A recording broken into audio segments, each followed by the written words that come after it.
여러분 혹시 매일 아침 눈을 딱 뜰 때마다 뭔가 보이지 않는 거대한 경주로 출발선에 막 강제로 세워지는 기분이 들지 않으시나요? 아, 그거 진짜 격하게 공감 가는 표현이네요.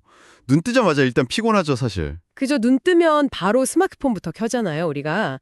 그러면 알고리즘은 막 타인의 완벽하게 편집된 하이라이트 영상들을 우리 얼굴에 들이밀고요. 네, 진짜 쉴 틈이 없죠. 우리는 끊임없이 남과 내 현실을 비교하게 되고 사회가 정해놓은 정답을 찾아 헤매는 거죠. 심지어 이제는 지치지도 않고 완벽한 결과물을 내놓는 인공지능과도 경쟁해야 하잖아요. 맞아요. 그야말로 초과부화 시대에 살고 있는 겁니다, 우리가. 네, 이런 숨막히는 세상에서 타인의 시선에 휘둘리지 않고 나 자신을 잃지 않은 채 단단하게 살아가는 방법은 과연 무엇일까요? 오늘 우리가 꼭 찾아내야 할 답이네요. 배움을 즐기고 호기심 많은 여러분, 오늘 진행될 심층 탐구에 오신 것을 환영합니다.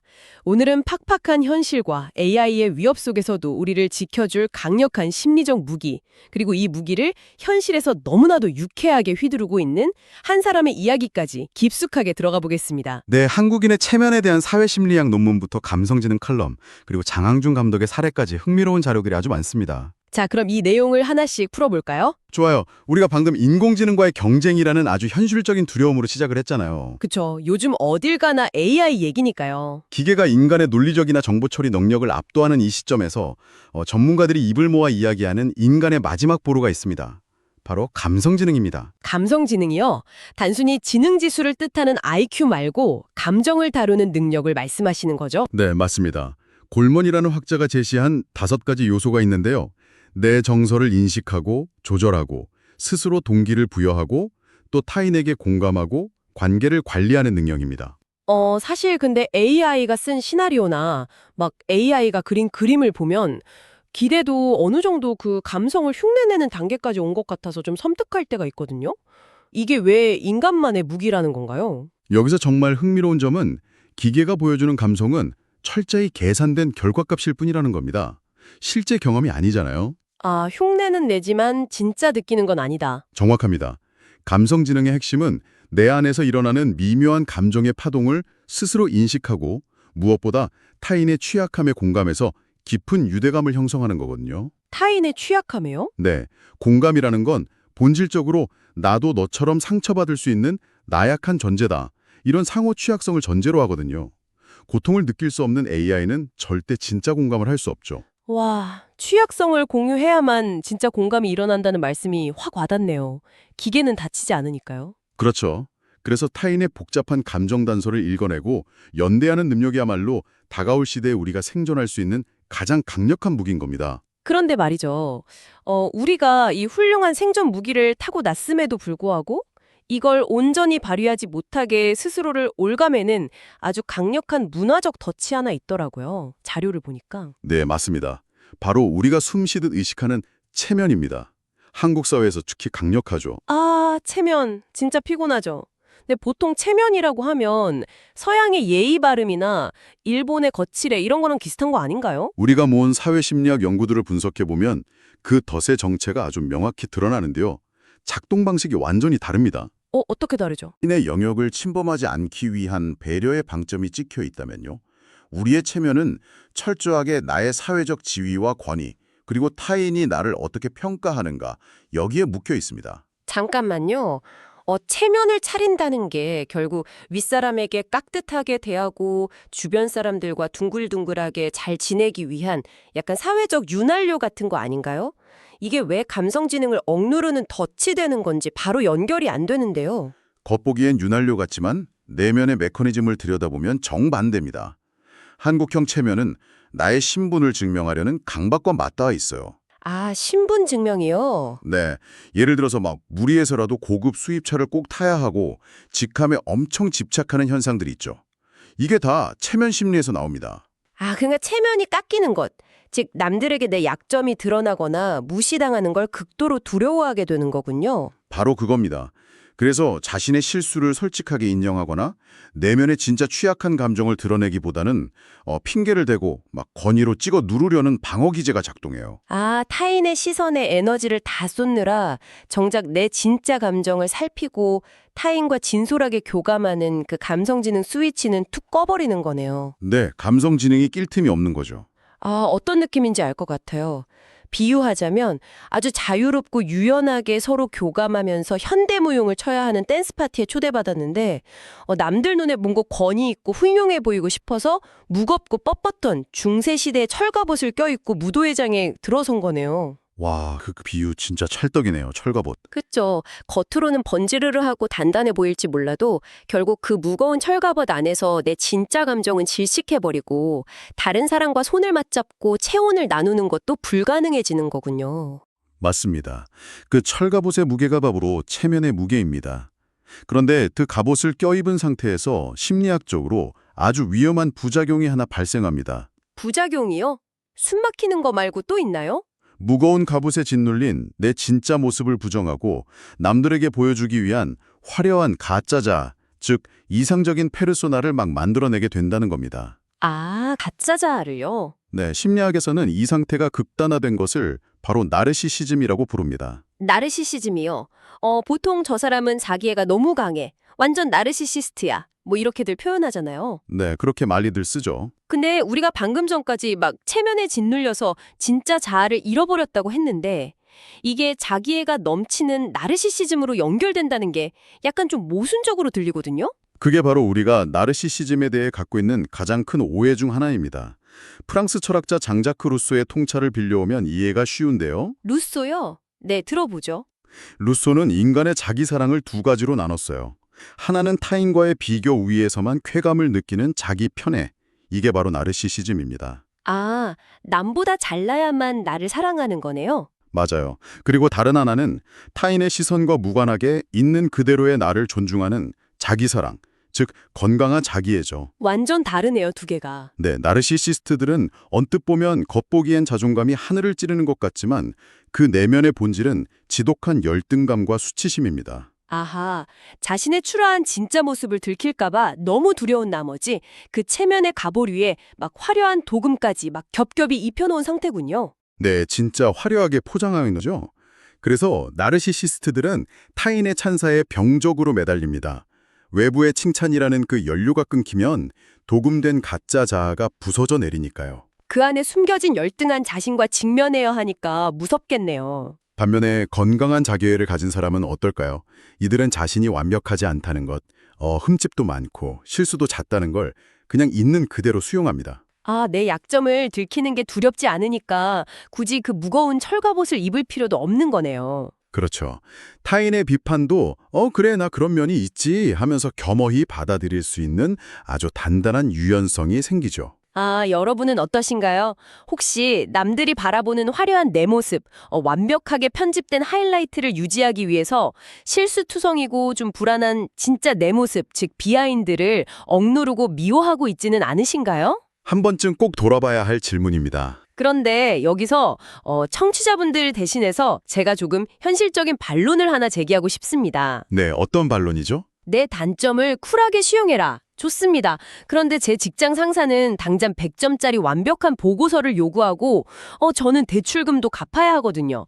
치열한 현실에서 나는 부족한 내 모습도 사랑해. 이러면서 정신승리만 하다가는 당장 도태되는 거 아닌가요? 아주 날카롭고 예리한 지적입니다. 사실 건강한 자기 수용을 흔히 현실 도피나 나태함에 대한 변명으로 오해하곤 하거든요. 그쵸. 핑계처럼 들릴 수 있으니까요. 하지만 진정한 자기 수용은 직업적 기준을 확 낮추거나 현실의 도전을 포기하라는 뜻이 절대 아닙니다. 그럼 무슨 뜻이죠? 일의 결과에 대한 엄격한 기준은 유지하되 그 결과가 내 존재 가치를 결정하지 않는다. 이런 내면의 닻을 단단히 내리는 행위입니다. 결과와 내 존재를 분리해라. 네, 보고서가 60점을 받았다고 해서 내 존재 자체가 60점짜리 인간으로 추락하는 게 아니라는 걸 분리해내는 능력, 그게 바로 건강한 자기의 핵심이죠. 이 대목이 진짜 흥미로운데요. 방금 말씀하신 그 이론 있잖아요.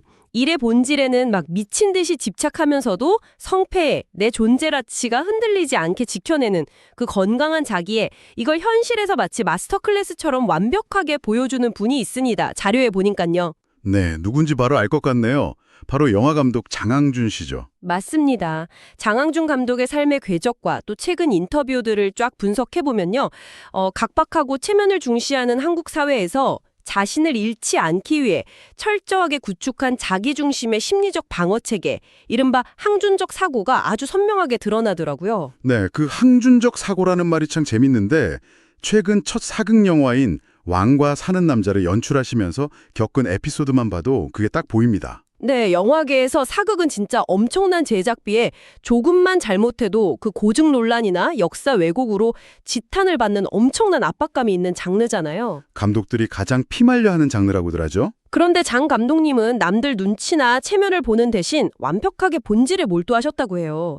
그 조선 초기 가세 형태가 우리가 흔히 아는 챙이 넓고 비치는 갓이 아니었다고 하더라고요. 아, 그 에피소드 저도 봤습니다. 고증을 따르면 가시막 배우들의 눈을 다 가려버리는 치명적인 상황이었다면서요? 네, 보통은 타협할 텐데 결론은 지키자. 이게 진짜니까 착실히 지켜보자 이러면서 밀어붙이셨대요. 남들이 선호하는 알고리즘이나 타인의 기준에 휘둘리는 게 아니라 자신을 매료시킨 본질에만 에너지를 쏟는 거죠. 그는 첫 번째 핵심 원칙입니다. 그리고 그 이면을 받쳐주는 더 중요한 심리적 기제가 또 하나 있어요. 그게 뭔가요? 바로 기준점의 재설정입니다. 우리는 보통 아까 말한 나르시시스트들처럼 내 머릿속에 100점짜리 완벽하고 대단한 나를 이상향으로 딱 세워둡니다. 네, 그렇죠. 항상 완벽을 꿈꾸죠. 그리고 현실에 내가 70점, 80점밖에 안 되면 그 격차 때문에 매일 좌절하고 열등감에 시달리잖아요. 그런데 장 감독은 이 기준점을 0점에 맞춥니다. 0점이요? 아예 바닥으로요? 네. 본인 입으로 나는 어릴 때 숫자도 겨우 쓰던 애였는데 지금 영화 감독을 하고 있다니 내 인생은 너무 선방했다. 이러면서 기대치 자체를 극단적으로 현실화하고 자기 긍정을 하는 거죠. 아, 기준점이 100점이 아니라 0점이니까 오늘 하루 무사히 일어난 것만으로도 일단 플러스가 되고 작은 성취 하나에도 나 진짜 대견하다. 이러면서 유쾌하게 긍정할 수 있는 거군요. 맞아요. 그러니까 아내이신 김은희 작가님의 어마어마한 성공 앞에서도 흔들림이 전혀 없는 거네요. 아, 사실 보통 한국 사회의 그 끈적한 체면 심리라면 남편으로서 아내보다 돈을 덜 벌거나 명성이 좀 떨어지면 위축되고 열등감을 느끼기 십상이잖아요. 철갑옷을 더 두껍게 껴입으려고 방어적으로 변할 텐데 말이죠. 바로 그 지점에서 장 감독이 본인 스스로의 절대적인 최애, 그러니까 1호 팬이라는 사실이 아주 빛을 발합니다. 맞아요. 인터뷰에서만 농담처럼 아내 이겨서 뭐 하겠냐? 돈은 네가 벌어와라. 이렇게 아주 유쾌하게 넘기시더라고요. 이게 가능한 이유는요. 타인의 성공이 나의 가치를 깎아내린다고 생각하는 그 제로섬 게임에서 완전히 벗어나 있기 때문입니다. 다 파일에 빼고 뺏기는 게 아니다. 네, 내면이 나 자신에 대한 무조건적인 지지로 꽉 차 있으니까 세상의 잣대나 체면이라는 외부의 충격이 뚫고 들어오지 못하는 튼튼한 방패가 이미 생긴 거죠. 본인 인터뷰에서 하신 말씀이 또 하나 딱 떠오르네요. 영화 현장에 수많은 스태프들 앞에서 그 권위적인 감독의 체면을 차리는 대신에 스스로 자기 어깨에 막 쪽쪽 키스하면서 내가 봐도 전체적인 밸런스를 유지하는데 내가 아주 기여한 것 같다. 이렇게 자화자찬하시잖아요. 네, 그 장면 참 인상 깊었죠. 그게 밉상이 아니라 너무 유쾌하고 내면이 단단해 보였거든요. 결국 언제가 은퇴일지 모르니 매 작품 유작이라 생각하고 최선을 다하면서도 타인과의 비교를 멈추고 당장 오늘 하루를 재밌게 살아가는 낙천성을 획득한 거네요. 자, 이걸 더 큰 관점에서 연결해보면요. 이 체면의 갑옷을 벗어던지고 건강한 자기 수용을 이룬 사람들이 궁극적으로 손에 쥐게 되는 엄청난 심리적 자산이 있습니다. 엄청난 자산이요? 그게 뭘까요? 바로 심리학에서 말하는 회복 탄력성입니다. 아, 회복 탄력성. 넘어졌을 때 다시 일어나는 마음의 근력 같은 거군요. 네. 그런데 회복 탄력성에 대한 아주 흔한 오해 중 하나가 상처받지 않는 무적의 강철 멘탈이라고 생각하는 건데요. 전혀 다릅니다. 강철 멘탈이 아니면 뭐죠? 오히려 역경이나 실패라는 강한 압력이 가해졌을 때 고무줄이나 용수철처럼 찌그러졌다가도 본래의 유연한 상태로 다시 탁 튀어오르는 능력입니다. 아하, 안 찌그러지는 게 아니라 찌그러져도 다시 돌아오는 거군요. 네. 앞서 우리가 살펴본 내 감정을 알아차리는 그 감성지능, 그리고 내 취약점을 긍정하는 자기수용, 이것들이 모조리 맞물려 돌아가면서 이 무너지지 않는 나를 만드는 회복 탄력성 플라이휠을 만들어내는 거죠. 그런데 이 회복 탄력성이 참 바불경하게 느껴질 때가 있습니다. 어떤 사람은 툭 털고 금방 일어나는데 어떤 사람은 아주 작은 실패에도 세상이 무너진 것처럼 한참을 주저앉아 있잖아요. 심리학에서는 이 차이가 어디서 온다고 보나요? 여러 복합적인 요인이 있지만 우리가 일상에서 가장 흔히 겪고 또 스스로 통제할 수 있는 원인은 바로 감정 조절 실패로 인한 뇌의 오작동에 있습니다. 뇌의 오작동이요? 네.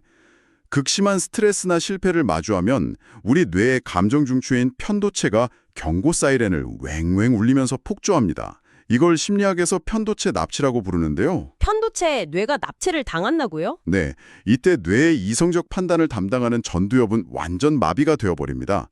그래서 극단적인 이분법적 사고나 이제 내 인생은 끝났어, 망했어 같은 재앙화라는 인지 왜곡에 푹 빠져버리죠. 와, 그럼 그 편도체에 납치당한 뇌를 다시 구출하려면 어떻게 해야 하죠? 막 무작정 긍정적으로 생각하자 이렇게 마음 먹는다고 해서 될 일이 아닌 것 같은데요? 맞습니다. 철저히 뇌과학적인 접근이 필요해요. 그래서 심리학자들이 공통적으로 제안하는 첫 번째 구체적인 훈련이 바로 6초 심호흡법입니다. 6초 심호흡이요? 그냥 하나, 둘, 셋 이렇게 숨을 쉬는 건가요? 네. 편도체로 폭주할 때 생리적으로 깊은 심호흡을 하며 6초를 벌어주면요. 산소가 뇌로 쫙 공급되면서 마비됐던 전두엽이 다시 활성화되고 논리적인 통제권을 되찾게 됩니다. 6초가 그 이성을 되찾는 골든타임이군요. 네. 그리고 또 다른 방법은 감정 일기 쓰기입니다. 종이에 내 부정적인 감정의 이름을 아주 구체적으로 적어내려가는 행위 자체가 감정을 처리하는 뇌 영역에서 언어와 논리를 처리하는 영역으로 뇌의 스위치를 옮겨주는 기계적인 역할을 하거든요. 글을 쓰는 행위가 스위치를 켜는 거네요? 빠져나올 수 있습니다.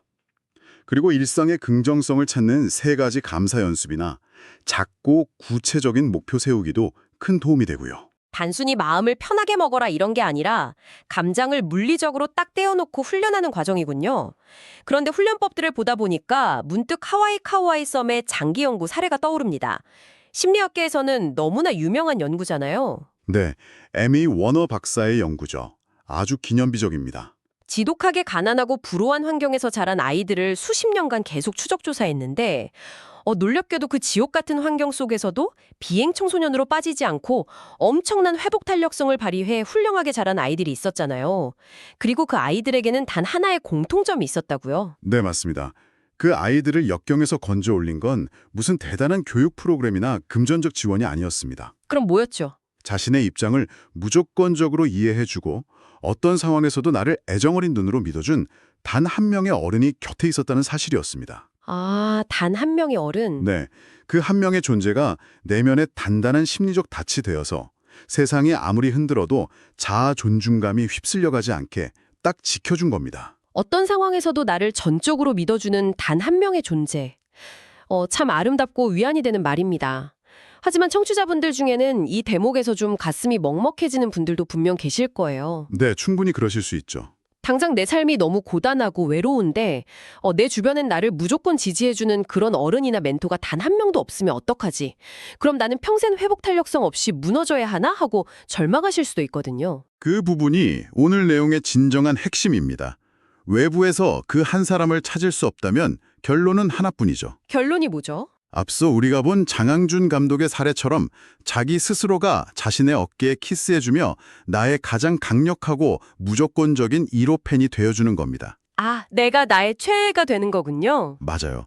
내가 나의 절대적인 지지자가 되는 순간 외부의 척박한 환경이 나를 함부로 짓밟지 못하는 단단한 심리적 방어벽이 완성되는 겁니다. 자, 그럼 이 모든 게 결국 무슨 의미일까요? 오늘 우리가 탐구한 이 방대하고 깊은 이야기들을 하나의 선으로 쭉 연결해 보겠습니다. 우리는 인공지능조차 넘볼 수 없는 감성지능이라는 훌륭한 무기를 가졌지만 남들의 시선과 지위에 집착하는 그 체면이라는 무거운 철갑옷에 갇혀 이를 제대로 쓰지 못하고 있었습니다. 네, 진짜 너무 아까운 일이었죠. 이 숨막히는 갑옷을 과감히 벗어던지기 위해서는 화려한 도금을 두른 가짜 나르시시즘이 아니라 실수투성이의 막 0점짜리일지라도 지금 내 모습을 유쾌하게 긍정하는 건강한 자기수용이 필요합니다. 정확합니다. 나 스스로가 내 인생의 가장 열렬한 최애가 되어서 무조건적인 지지를 보낼 때 우리는 삶의 거친 파도 앞에서도 뇌의 편도치 납치를 탁 끊어내고 유연하게 다시 튀어오르는 강력한 회복 탄력성을 손에 쥐게 됩니다. 오늘 내용이 이렇게 정리가 되네요. 와, 완벽한 정리입니다. 오늘 이 깊은 탐구를 마무리하면서 여러분의 머릿속에 오래 맴돌 만한 도발적인 화두를 하나 딱 던지고 싶습니다. 오, 도발적인 화두요? 기대되는데요? 서두에 우리는 기계가 감정을 온전히 느낄 수 없기에 이 감성지능이야말로 인간의 고유한 무기라고 했습니다. 그렇다면 한번 상상해 보십시오. 만약 아주 먼 미래에 인공지능이 극한으로 발달해서요. 극한으로 발달해서요? 뇌의 편도체 작용부터 전두엽의 통제까지 전부 완벽하게 시뮬레이션하고 인간의 상처와 회복 탄력성마저 오차없이 계산해내는 이른바 인공적인 고통과 감성을 탑재하게 된다면 어떨까요? 그때 우리는 과연 무엇으로 인간임을 증명해야 할까요? 와, 세상에 AI가 고통을 느끼고 그걸 극복하는 과정까지 완벽하게 연기한다고요? 상상만 해도 진짜 좀 서늘해지는데요? 그럼 정말 우리에게 남는 건 대체 무엇인가요? 기계는 회복 탄력성의 과정을 엄청난 데이터로 계산하고 가장 최적화된 결과값을 딱 출력하겠죠. 하지만 그들은 결코 무릎이 깨지는 진짜 통증을 느끼진 않습니다. 진짜 피를 흘리진 않으니까요. 네, 타인의 화려한 성공 앞에서 진짜 찌질한 열등감의 시궁창에 초박해보지도 않을 것이고요. 밤새 이불을 뒤집어 쓰고 수치심에 울어보지도 않겠죠. 아, 그쵸. 기계는 이불킥을 안 하죠. 맞습니다. 넘어지고 부서지고 피 흘렸다가 다시 흉터를 부여잡고 스스로의 어깨를 토닥이며 처절하게 일어나 결국은 씩 웃어 보이는 이 불완전하고 눈물겨운 극복의 실제 경험 그 자체, 계산된 깔끔한 결과가 아니라 그 거칠고 울퉁불퉁한 흉터야말로 영원히 알고리즘으로 대체할 수 없는 우리 인간만의 가장 빛나는 고유성이 아닐까요? 와, 효율적으로 계산된 정답이 아니라 실패하고 다치고 다시 일어나는 그 울퉁불퉁한 상실과 회복의 시간 자체가 우리가 인간이라는 가장 확실한 증거라는 말씀이시군요. 네, 바로 그겁니다. 우리의 약점과 흉터가 오히려 가장 강력한 무기가 된다는 사실이 묘한 위안과 안도감을 줍니다. 오늘 정말 가슴을 울리는 깊은 여운이 남는 탐구였습니다. 전문가님 오늘 좋은 말씀 감사합니다. 여러분 오늘 하루만큼은 남들의 시선에 나를 맞추려는 그 무거운 체면의 철갑옷은 과감히 옷장에 좀 던져두시길 바랍니다. 네, 편안하게 숨 좀 쉬자고요, 우리. 다른 누구도 아닌 바로 나 자신이 나의 가장 열렬한 팬, 최애가 되어서 불완전하지만 아름다운 여러분만의 오늘 하루를 가장 유쾌하게 시작해 보시길 바랍니다. 마음속 깊은 곳에서 스스로에게 외쳐보세요. 레디, 액션! 저희는 언제나 당신의 모든 궤적을 응원합니다.